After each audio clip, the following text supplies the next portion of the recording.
is. And with all three of those years, you have been impactful. Your name has been mentioned a number of times on this podcast. Let's go to that business plan you were talking about, because I think that is where some advisors don't spend the time they need to on that plan. Can you talk a bit about the power of a business plan?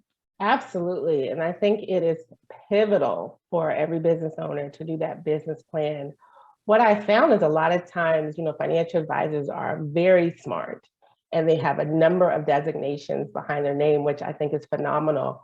But running a business is more than just technical knowledge. Mm. And having that business plan, having that roadmap in front of you will really help you start making the right business decisions in the context of your entire business, and not what just looks good today, but what is going to look good tomorrow and the next day and the next month.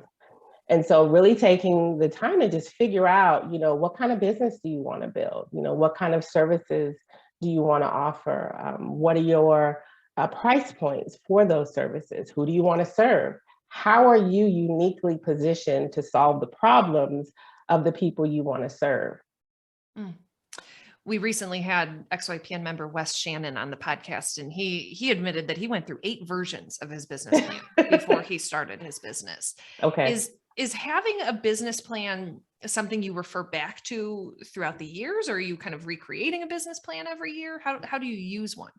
Yeah, I think it's an evolution. When I first got started, it was my roadmap to really help me figure out what kind of decisions I needed to make. And then over the course of time, it wasn't so much that formal document, but more of me doing strategic planning at different points of the year that would add on to that initial business plan. But I was very clear in who I wanted to serve and how I wanted to serve them. But then over the course of time, your business will evolve. The needs of your business may change. And so you want to have some flexibility. But in those early days, having that roadmap is key and can help you really position yourself well to build the business that you want.